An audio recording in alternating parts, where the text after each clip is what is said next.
Berarti intinya akan terjadi pengurangan manusia secara besar-besaran, Mas. Ya, makanya itu kan kita persiapan sedini mungkin. Jangan terlalu berlarut-larut tergiur dalam kesenangan.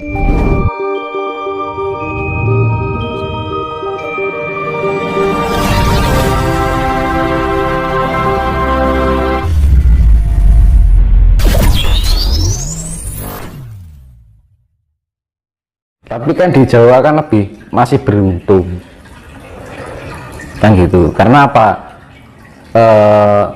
Di Jawa termasuk Nusantara itu termasuk daerah yang berkelimpahan air kan, kehijauannya dari apa namanya, Nusantara dan Jawa ini khususnya itu kan juga luar biasa ya, kayak di negara-negara lain kan gitu kan. Makanya kan leluhur kita ada bilang, yang dibilang itu kan sok bakale Cina Londo kari sak judu, Jawa kari separuh kan gitu. Ya itu diambil, ya itu tadi ibaratnya separuh itu kan 50%. 50% itu tergolong adalah Asia Tenggara. Dan sak judu itu dalam arti 2%. Cina Londo dari sak judu itu 2%.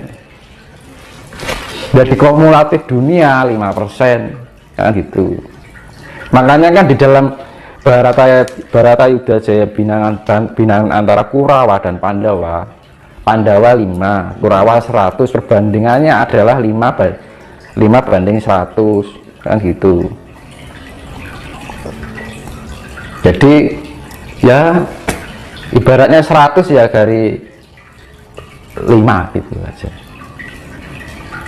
5% dari 100. Berarti intinya akan terjadi pengurangan manusia secara besar-besaran, Mas. Dan makanya itu kan kita persiapan sedini mungkin. Jangan terlalu berlarut-larut tergiur dalam kesenangan duniawi. Yang kesenangan duniawi memang mengenakan, ya kan? Kita bisa ini, bisa itu, ya kan? Nah itu malah kita kalau terlalu keduniawian, akhirnya kita menjauhkan dari sifat rasa bersyukur kan gitu. Makanya kan ya lebih kita mengenal diri kita sendiri, karena zaman sekarang itu krisis identitas diri, akhirnya apa, krisis kemanusiaan, ya kan.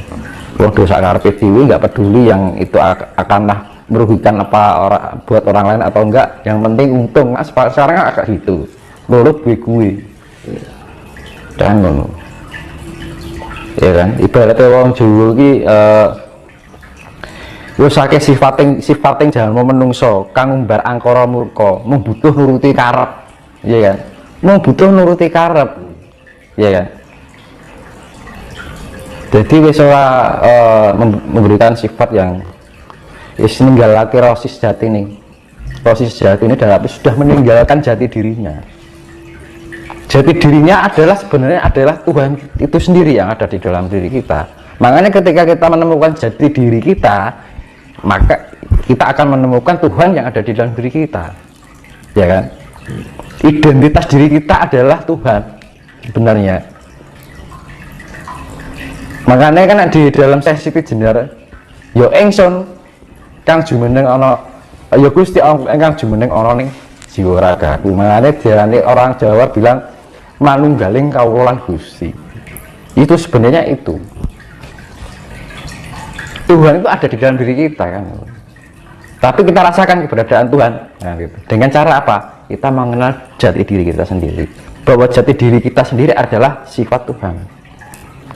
Tapi sekarang orang sudah tidak mengenal jati dirinya. Karena apa? Sudah terbelenggu oleh kenikmatan dunia, ya kan. Makanya usake sifat yang jamu kan seneng ngumbar angkara murka, padha ninggalake rasa sejatine kan ngono. Mung butuh nuruti karep. Kalau orang Jawa bilang kayak gitu. Hanya butuh untuk mengumbar karsa itu. Akhirnya apa? Karsa itu mendunia, ya kan. Dan Jawa ini sebenarnya menuntut untuk mengenal jati diri. Karena apa? Bangsa ini terlalu larut lama ketergantungan dengan negara lain, ya kan? Alat transportasi impor, ya kan? Alat komunikasi impor, ajaran impor. Apa yang nggak diimpor kan gitu? Tapi keberadaan kekayaan yang dimiliki oleh Jawa sendiri, tidak hanya ajarannya, alamnya, ajarannya itu juga murni, ya, gitu. Sekarang gini lah, obat-obatan ya, obat-obatan, ya kan? Jawa itu loh, ataupun Nusantara ini penuh dengan berbagai jenis tanaman herbal yang mengandung obat-obatan. Nah, tapi kenapa tidak digunakan? Kalau misalkan negara ini kita para petinggi negara memanfaatkan tabib-tabib untuk dikumpulkan menjadi suatu membuat ramuan-ramuan segala penyakit yang ada di dunia ini, seharusnya bisa. Tapi apa? Zaman sekarang sudah ketergantungan dengan bahan kimia. Kenapa di luar negeri membuat obat dengan bahan kimia? Karena di sana nggak ada kelengkapan ramuan herbal dari alam yang kayak ada di sini, gitu. Nah, kadang-kadang orang kita Nusantara itu kurang kreatif, gitu loh. Apa-apa serba impor, ya kan? Jadi terlalu lama larut dengan ketergantungan dengan negara lain. Bahwa kita mau kekayaan alam kita sudah lengkap, nggak kita manfaatkan, malah diekspor, ya kan? Masalah obat-obatan, loh, yang ada di sini nggak ada di luar negeri, ya kan?